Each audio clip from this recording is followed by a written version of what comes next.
প্রিয় দর্শক, the great world শোতে স্বাগত জানাচ্ছি।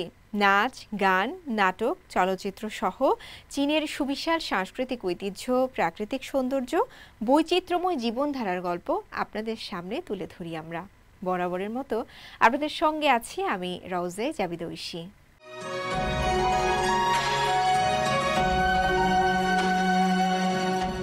সে এসেছে চীন থেকে, ভালোবেসেছে একজন বাংলাদেশিকে, কিন্তু ভালোবাসাটা থেমে নেই শুধু একজন মানুষের মধ্যে। সে ভালোবেসেছে এদেশের ভাষা, এদেশের মানুষ আর তাদের হাসি, কান্না, গান। ভিন্ন দেশ, ভিন্ন সংস্কৃতি, তবুও সে হয়ে উঠেছে আমাদেরই একজন। বলছিলাম চীনা তরুণী ছেন ছেন আলবার কথা। চায়না মিডিয়া গ্রুপকে দেয়া সাক্ষাৎকারে উঠে এসেছে বাংলাদেশের প্রতি তার গভীর ভালোবাসার কথা। আমার নাম ছেন ছেন, কিন্তু এখানে সবাই আমাকে ডাকেন আলবা, এবং আমি চায়না থেকে এসেছি। আমার বাড়ি নাম সিচুয়ান। আমি আমার ভালোবাসা আছে ভাষার জন্য, এবং আমি বাংলাদেশ এসেছি ভালোবাসার জন্য। আমার জামাই আমি চায়না থেকে মিট করেছিলাম। প্রথমে সবাই বাংলাদেশি, তার গ্রুপ সবাই চিকরা বাগরা, আমি বুঝতে পারি না কি কথা বলতেছে। এই জন্য আমি নিচে ইন্টারনেট এবং বই কিনলে নিচে শিখেছি। পরে আমি বাংলাদেশ এসেছিলাম। আমি ঢাকা বিশ্ববিদ্যালয়ে একটা বাংলা কোর্স IML আধুনিক ভাষা ইনস্টিটিউট বাংলা শিখছি, এবং এখানে থাকি প্রতিদিন। রাস্তায় আমার বাড়ি, আমার কলিগ সবাই বাংলাদেশ, তার সাথে শিখছি। বাংলাদেশ একটা ইন্টারেস্টিং দেশ, একটা ছোট দেশ, কিন্তু মন বড়। বাংলাদেশ মানুষ খুব ইন্টারেস্টিং। বাংলাদেশ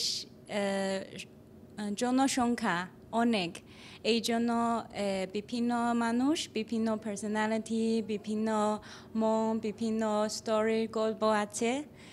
এই জন্য আমি প্রতিদিন আলাদা বিভিন্ন গল্প, এটা আমি খুব পছন্দ করি। শুধু একটা যানজট, খুব কঠিন, কষ্ট। বাংলাদেশ খাবার আমি খুব পছন্দ করি। প্রথমে এসেছিলাম, আমি বুঝতে পারি না কোনটা ভালো না, আমি সব খাই। কিন্তু হাফ বছর পরে আমি আস্তে আস্তে বুঝতে পারি কাবাব কোন দিকে ভালো, ভাজি কোন দিকে ভালো। শীতের সময় হাসি খারি রুটির সাথে খায়, গ্রীষ্ম সময় তরমুজ খায়, এবং বর্ষা সিজন ঋতু আসবে না, আম, লিচু, কাঁঠাল খেতে পারি। এখন আমি এখানে থাকি, আমি সবসময় একটু মোটা হয়েছিলাম খাবার জন্য। আচ্ছা, এটা আমি মনে করি এটা আল্লাহ অলরেডি সেট। হ্যাঁ, আমি জানতাম না আমি বাংলাদেশ আসবে একদিন, কিন্তু এখন আমি অলরেডি এখানে 2 বছর আরও বেশ থাকি। আরও সময় আমি এখানে থাকবো। এটা আমি বলতে পারি না, কিন্তু লাইফ চলতেছে। ভালোবাসার জন্য আমার একটা লাভ করবো। কিন্তু প্রথমে আমি জানতাম না সে বাংলাদেশ। তারপরে বন্ধু হয়েছে, জিজ্ঞেস করেছিলাম আপনি কোন দেশি, সে বলেছে বাংলাদেশ। প্রথমে আমি দেখেছিলাম সবাই গরুর খাত করেছে, রোগ দেশ রাস্তায়, আমি একটু ভয় পেয়েছিলাম প্রথমে, কিন্তু পরে আমি দেখেছি সবাই কেমন উদযাপন করে। এটা উৎসব, একটা প্রিয় উৎসব, সবাই ফ্যামিলি একসাথে খায়, এটা খুব ইন্টারেস্টিং।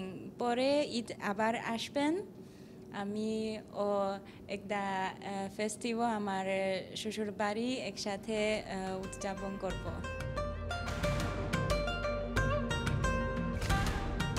2 বছর আগে আমি চায়না থেকে জেমসরে একটা গান শুনেছিলাম।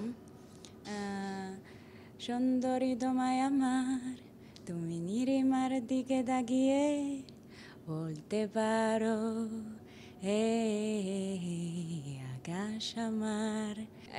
বিশ্ববিদ্যালয়ে শিখেছিলাম আমি বাংলায় গান গাই।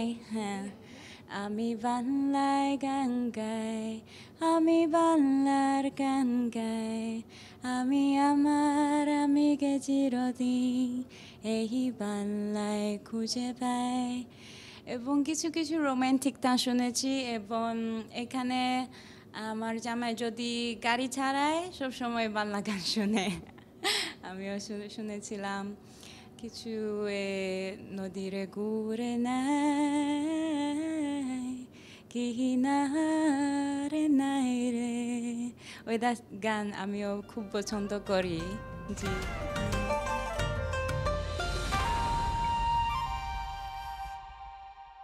চীনের চিয়াংসু প্রদেশে শুরু হওয়া এক অপেশাদার ফুটবল লীগ এখন বদলে দিয়েছে পুরো অঞ্চলের চেহারা। সু সুপার লিগ নামে পরিচিত এই টুর্নামেন্টে খেলা হয় 13টি শহরের মধ্যে। তবে এই লিগ এখন শুধু খেলার মধ্যেই সীমাবদ্ধ নয়, এটা হয়ে উঠেছে এক বিশাল পর্যটন উৎসব। রিপোর্টে থাকছে বিস্তারিত। চীনের পূর্বাঞ্চলীয় প্রদেশ চিয়াংসুর ছোট বড় শহরগুলোতে চলছে ফুটবল উন্মাদনা। অপেশাদার খেলোয়াড়দের নিয়ে গঠিত সু সুপার লিগ যেন পেশাদার লিগকেও হার মানায় আবেগ আর উচ্ছ্বাসে। 20 বছর ধরে খেলা দেখি, কিন্তু এই লিগের মজাই আলাদা। একটাও হোম ম্যাচ মিস করি নাই। স্টেডিয়ামে টিকিট না পেলেও যেন সমস্যা নেই, খোলা জায়গায় বড় স্ক্রিনে খেলা দেখে উল্লাসে মাতেন হাজারো মানুষ। এখানে বসেও মনে হয় মাঠেই খেলা দেখছি। পুরো শহরটাই যেন এক উৎসব। সুপার লিগের জনপ্রিয়তা স্থানীয় পর্যটন অর্থনীতিকেও চাঙ্গা করে তুলেছে। ফুটবল মাঠ ঘিরে জমে উঠেছে শহরের বিশেষ বাজার। হুয়াইআন শহর তো শুরু করেছে সু সুপার লিগ ট্যুর। দর্শনার্থীরা শুধু খেলা নয়, পাচ্ছেন স্থানীয় খাবার এবং উপহারও। খেলা দেখতে এসে এত সুন্দর আপ্যায়ন পাবো ভাবিনি। হুয়াইয়ানের লোকেরা দারুণ আতিথেয়তা দেখিয়েছে। নানচিং থেকে আগত দর্শনার্থীরা টিকিট দেখিয়ে পাচ্ছেন স্থানীয় খাবারের ফ্রি কুপন ও উপহার। ম্যাচ চলাকালীন আয়োজন হচ্ছে ফুটবল থিমের ড্রোন শো আর আতশবাজির। পর্যটকদের জন্য খোলা হয়েছে স্পেশাল টুরিস্ট লেনও। হুয়াইআন শহরেই চতুর্থ রাউন্ডে এসেছে প্রায় 5 লাখ মানুষ। শহরের ব্যবসায়ীদের আয় হয়েছে প্রায় 36 মিলিয়ন ইউয়ান। দর্শনার্থীরা বলছেন এই লিগ শুধু খেলোয়াড় আর দর্শকের নয়, পুরো শহরের মানুষের অংশগ্রহণে তৈরি হয়েছে এক সামাজিক উন্মাদনা। পরিবারের সবাই মিলে আসছে মাঠে, ছোটরা হচ্ছে দলের পতাকাবাহক, বড়রা গড়ে তুলছে বন্ধুত্বের বন্ধন। চিয়াংসুর সু সুপার লিগ এখন কেবল ফুটবলের আসর নয়, এটি হয়ে উঠেছে একটি সাংস্কৃতিক মিলন মেলা, যা পর্যটন, অর্থনীতি ও স্থানীয় সংস্কৃতিকে দিচ্ছে নতুন গতি। মে মাস থেকে শুরু হয়ে নভেম্বর পর্যন্ত চলবে এই অপেশাদার লিগ, যেখানে খেলছেন স্থানীয় ও সেমি প্রফেশনাল ফুটবলাররা। রওজে জাবিদা ঐশী, সিএমজি বাংলা। চীনের দক্ষিণ পার্ল নদীর তীরে ছড়িয়ে থাকা এক শান্ত সুন্দর দ্বীপ, নাম তার শামিয়ান। গুয়াংচৌ শহরের বুকে অবস্থিত এই এলাকা যেন সময়কে ধরে রেখেছে ইতিহাসের পাতায়। ইউরোপীয় ঔপনিবেশিক স্থাপত্য, সবুজ গাছপালায় ঘেরা পথ আর আধুনিক ক্যাফেগুলোর এক চমৎকার অবস্থান। শামিয়ান এখন শুধুই পর্যটন গন্তব্য নয়, বরং এক সাংস্কৃতিক সেতুবন্ধন, যেখানে ইতিহাস ও আধুনিকতা মিলিত হয়েছে এক অনন্য সৌন্দর্যে। এই দ্বীপ ঘুরে আরও জানাচ্ছেন ছেংমিং তুহিনা।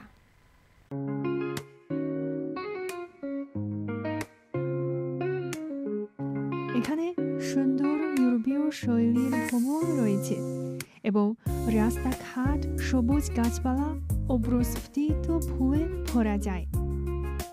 অনুমান করুন আমি এখন কোথায়।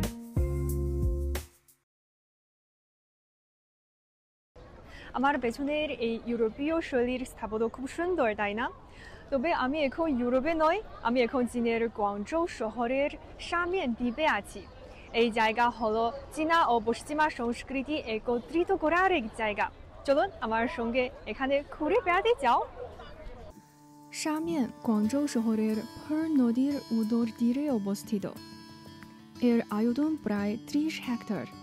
এতে 150টিরও বেশি প্রাচীন ইউরোপীয় শৈলীর ভবন রয়েছে। এখানে একসময় ব্রিটেন ও ফ্রান্সের ইজারাকৃত এলাকা ছিল। এখন এটা একটি গুরুত্বপূর্ণ সাংস্কৃতিক সংরক্ষণ এলাকা ও বিখ্যাত পর্যটন স্থল।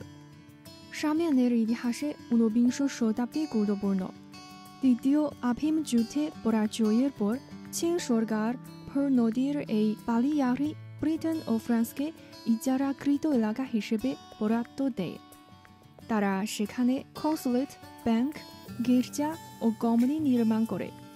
আধুনিক চীনের প্রাচীনতম বাণিজ্যিক বন্দরগুলোর মধ্যে একটি হিসেবে শামিয়ান ছিল পশ্চিমা সংস্কৃতি চীনে প্রবেশের একটি গুরুত্বপূর্ণ জানালা এবং চীন আধুনিক শিল্পের সংস্পর্শের আসার সীমান্তবর্তী অঞ্চল।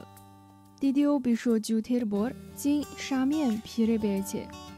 চীনের আধুনিক ইতিহাসের অনেক গুরুত্বপূর্ণ ঘটনার সাক্ষী হিসেবে শামিয়ান ভালোভাবে সংরক্ষিত হয়েছে। সেখানকার ভবনগুলো এখনও তাদের আসল চেহারা ধরে রয়েছে। ভবনগুলোর মধ্যে রয়েছে নিও ক্লাসিসিজম, গথিক, বারোক ইত্যাদি ইউরোপীয় শৈলী। রাস্তায় হাঁটতে হাঁটতে মনে হবে যেন ইউরোপের কোনো শহরে ভ্রমণ করছি।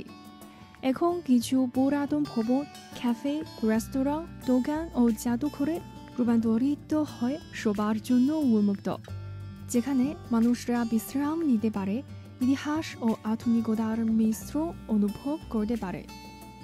শামিয়ান কেবল গুয়াংজৌর একটি জনপ্রিয় পর্যটন স্থল নয়, বরং ইতিহাস ও আধুনিকতার সমন্বয়ে একটি সাংস্কৃতিক ল্যান্ডমার্কও বটে। ইতিহাসে আগ্রহী পর্যটক অথবা শুধু ক্ষণিকের অবকাশ চান এমন যে কেউ শামিয়ানে অনন্য অভিজ্ঞতা লাভ করতে পারে। আপনি কি নিজে এই ফার নদীর তীরের সাংস্কৃতিক মুখটা দেখতে চান? চীনের দক্ষিণ পশ্চিমের কুইচৌ প্রদেশের তুইউন শহর 33টি ক্ষুদ্র জাতিগোষ্ঠীর আবাসস্থল এখন দ্রুত নগরায়নের পথে। ঐতিহ্য, চা এবং উদ্ভাবনী উদ্যোগ মিলিয়ে এই শহর এখন নতুন করে ফিরিয়ে আনছে তার নিজস্ব গৌরব। কিভাবে নতুন প্রজন্ম তাদের শিকড়ে ফিরছে, গড়ে তুলছে ভবিষ্যৎ, সেই গল্পই থাকছে এই প্রতিবেদনে।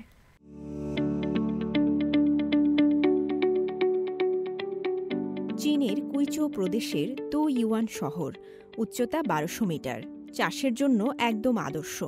এখানে জন্ম নিচ্ছে বিখ্যাত তুইউন মাওচিয়ান, যা দেশের অন্যতম শীর্ষ চা। কিন্তু এখানকার সাফল্য শুধু চায়ে থেমে নেই। ঐতিহ্যগত হস্তশিল্প, ই কমার্স এবং পর্যটনকে একত্র করে শহরটি সৃষ্টি করেছে অর্থনৈতিক ও সাংস্কৃতিক পুনর্জাগরণ। তুইউয়ান শহরে বসবাস করে 33টি জাতিগোষ্ঠী, আর এই শহরটি তাদের অদৃশ্য সাংস্কৃতিক ঐতিহ্যকে রূপ দিয়েছে অর্থনৈতিক সম্ভাবনায়। এখানে নতুন উদ্যোক্তারা মিলে গড়ে তুলছেন সমবায়। তরুণ তরুণীরা ফিরছে শহরে, নিজ পণ্য নিয়ে অনলাইনে যাচ্ছে বিশ্ববাজারে। তুইউয়ান ঐতিহ্য শুধু প্রদর্শনের জন্য নয়, তা জীবিকা তৈরি করছে। শত বছরের পুরানো কারুশিল্প এখন পৌঁছে যাচ্ছে অনলাইন শপ থেকে আন্তর্জাতিক প্রদর্শনীতে। ঐতিহ্যের সঙ্গে প্রযুক্তির সংমিশ্রণে এই হস্তশিল্পের প্রসার বেড়ে চলেছে দিনকে দিন। এমনটাই বলছিলেন এই অদৃশ্য সাংস্কৃতিক ঐতিহ্য ধরে রাখা ওয়ে সিয়াং লং, যিনি পুই জাতিগোষ্ঠীর একজন নীল রং প্রস্তুতকারী ও তাঁতশিল্পী। আমি এই হস্তশিল্পের চতুর্থ প্রজন্ম। যখন আমি এই ঐতিহ্য উত্তরাধিকার সূত্রে পাই, তখন আমি প্রাচীন কৌশলগুলোর সঙ্গে আধুনিক নকশা, আধুনিক পোশাক ও এমন সব অ্যাক্সেসরিজের সংমিশ্রণ ঘটাই যেগুলো আজকের ক্রেতাদের পছন্দ। এখন আমার অনলাইন স্টোর ও ফিজিক্যাল শপের মাধ্যমে আমি আমাদের এই ঐতিহ্য বিশ্বের কাছে তুলে ধরছি। 600-র বেশি স্থানীয় কারিগর আমার সঙ্গে কাজ করছেন। আমাদের ঐতিহ্য এখন শুধু টিকেই থাকছে না, বাড়ছেও।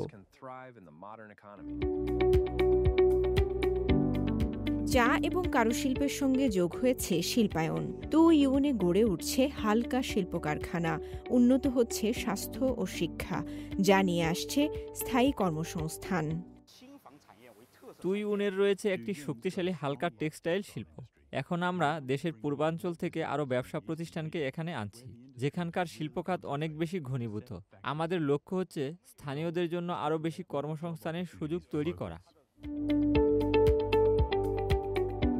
তু ইউনের এই পরিবর্তনে সবচেয়ে বেশি ভূমিকা রেখেছে এই শহরের তরুণরা। তারা আবার ফিরে আসছে তাদের পুরানো শহরে নিজেদের ব্যবসা শুরু করতে। কেউ কেউ পর্যটন ও চলচ্চিত্র নির্মাণে যুক্ত হচ্ছেন, কেউ কেউ ঐতিহাসিক এলাকায় ফটোগ্রাফি স্টুডিও খুলছেন, আবার অনেকেই ফিরে আসছেন চা সংস্কৃতি প্রচারের উদ্দেশ্যে। আগে ভাবতাম শুধু বড় শহরেই সুযোগ আছে, এখন বুঝি নিজের শহরেই সাফল্যের মঞ্চ আছে। আমরা শুধু ইতিহাস নয়, জীবন্ত সংস্কৃতি দেখাচ্ছি। সেটাই তুইউনকে অন্যদের থেকে আলাদা করে। তুইউন শহরের উদাহরণ প্রমাণ করে সাংস্কৃতিক ঐতিহ্য শুধু অতীতের নয়, তা বর্তমানের সম্ভাবনাও। এখানকার মানুষ দেখিয়ে দিচ্ছে কিভাবে শিকড়ে ফিরে গড়ে তোলা যায় ভবিষ্যতের শহর। রওজে জাবিদ ঐশী, সিএমজি বাংলা। তরুণদের হাতে বদলে যাচ্ছে চীনের খাবার শিল্প। দক্ষিণ পশ্চিম চীনের সিচুয়ানে দুই তরুণ উদ্যোক্তা নিউ ছাই এবং চং ছিয়াং তৈরি করেছেন এমন কিছু রেস্তোরাঁ যা শুধু ট্রেন্ডি নয়, বরং সাশ্রয়ীও বটে, বিশেষ করে তরুণ প্রজন্মের স্বাস্থ্য সচেতনতা ও আধুনিক খাদ্যরুচিকে মাথায় রেখে।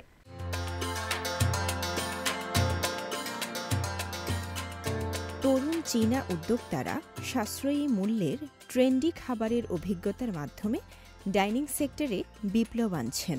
দক্ষিণ পশ্চিম চীনের সিচুয়ান প্রদেশের দুই তরুণ উদ্যোক্তা তৈরি করছেন এমন সব রেস্তোরাঁ যা একদিকে যেমন স্বাদে ভরপুর, অন্যদিকে তেমনি স্বাস্থ্যকর ও সাশ্রয়ী।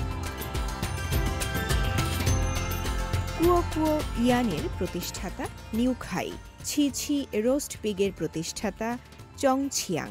মাত্র 3 দিনের মাথায় নিউ খাইয়ের রেস্তোরাঁটি বিনস হটপট দিয়ে পরিচিতি লাভ করে। পর্যটন শিল্পে কর্মজীবন শুরু করলেও মহামারীর ধাক্কায় সে পথ থেমে যায় নিউয়ের। তখনই কুইচৌ সফরে গিয়ে এই অনন্য হটপটের ধারণা তার মনে দাগ কাটে। পর্যটনে কাজ করতাম, কিন্তু পরিস্থিতির কারণে বেকার হয়ে যাই। পরে গিয়ে কুইচৌতে বিনস হটপট আবিষ্কার করি। জায়গা খুঁজে পাওয়া থেকে শুরু করে 3 দিনের মধ্যেই প্রথম রেস্তোরাঁ চালু করি। প্রকল্প ব্যবস্থাপনার অভিজ্ঞতায় কাজে এসেছে। মাত্র 3.5 মাসেই বিনিয়োগ উঠে আসে খাইয়ের। 2024 সালের মধ্যেই তিনি খুলে ফেলেন আরও 3টি শাখা। অন্যদিকে চং ছিয়াংয়ের রেস্তোরাঁ ছি ছি রোস্ট পিগ একটি ভিন্ন ধরনের আবহ তৈরি করেছে। শুরুর পুঁজি ছিল মাত্র 15,000 ইউয়ান। চাকরি ছেড়ে কয়েক মাস সাইকেলে ঘুরে অবশেষে তিনি বেছে নেন এমন একটি এলাকা যেখানে প্রবীণদের অবসর সময়ের শান্ত খেলাধুলাপূর্ণ পরিবেশ তাকে আকৃষ্ট করে। দাবা আর মাহোচ্যাংয়ের শব্দে ভরা এই শান্তিপূর্ণ জায়গা আমার মন ছুঁয়ে যায়। এখানেই নিজের ভাবনা ও জীবন দর্শন তুলে ধরতে চেয়েছি। ছি ছি রোস্ট পিগের মেনু নিয়মিত বদলায়, যা ক্রেতাদের আকর্ষণ করে বারবার ফিরে আসতে। এক গবেষণায় দেখা গেছে নতুন প্রজন্মের মধ্যে অভিজ্ঞতামূলক ভোগের হার বাড়ছে। প্রতি 3 মাসে একবার এমন ভোজন অভিজ্ঞতায় অংশ নেন চীনের প্রায় 70% জেনজি ভোক্তা। নিউ ও চংয়ের মতো তরুণ উদ্যোক্তারা তাই শুধু ব্যবসা করছেন না, বরং তরুণদের রুচির সঙ্গে তাল মিলিয়ে রেস্তোরাঁ শিল্পে নতুন প্রাণ সঞ্চার করছেন। রওজে জাবিদ ঐশী, সিএমজি বাংলা। বেইজিং এখন আর শুধু পড়াশোনার গন্তব্য নয়, মধ্য এশীয় অনেক শিক্ষার্থীর এক স্বপ্নের শহর, যেখানে আধুনিকতা মিশেছে ঐতিহ্যের সঙ্গে। কিরগিজস্তান ও কাজাখস্তানের দুই তরুণীর অভিজ্ঞতায় উঠে এসেছে শিক্ষা, সংস্কৃতি আর বন্ধুত্বের এক নতুন গল্প।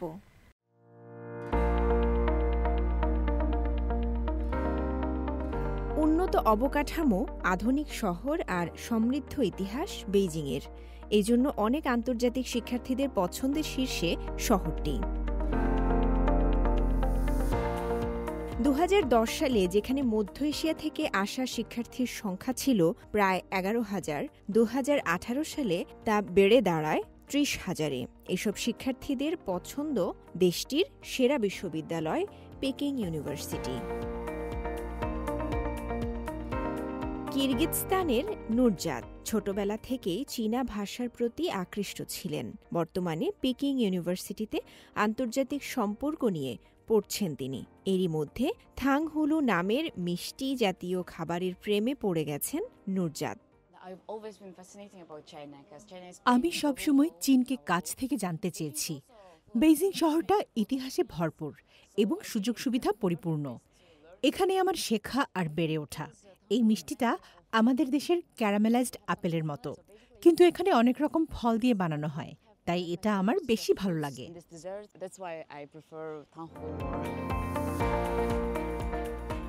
আরেক শিক্ষার্থী মালিকা এসেছেন কাজাখস্তান থেকে।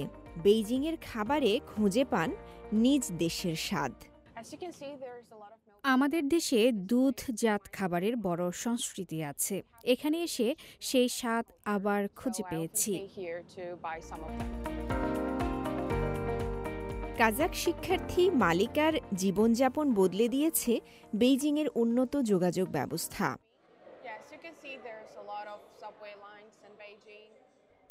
বেইজিংয়ে যাতায়াত খুবই সহজ। মেট্রো লাইন আছে 29টি। যে কোনো জায়গায় যাওয়া যায় খুব সহজেই।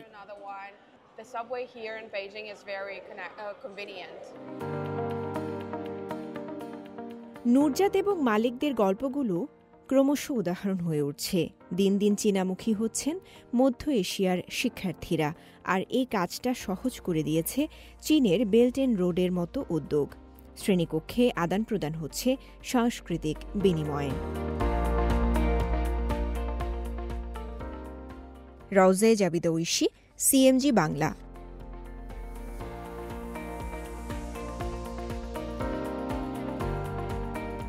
প্রিয় দর্শক, দ্য গ্রেট ওয়ার্ল্ড শো আজ এ পর্যন্তই। আমাদের অনুষ্ঠানটি টেলিভিশনের পাশাপাশি সোশ্যাল মিডিয়ার মাধ্যমে দেখতে www.facebook.com/cmg বাংলা এবং ইউটিউব চ্যানেল সিএমজি বাংলাতে ভিজিট করতে পারেন। পরবর্তী পর্বে নতুন কোনো আয়োজন নিয়ে দেখা হবে আপনাদের সঙ্গে। সে পর্যন্ত সবাই ভালো থাকুন, সুস্থ থাকুন। চাই চিয়েন।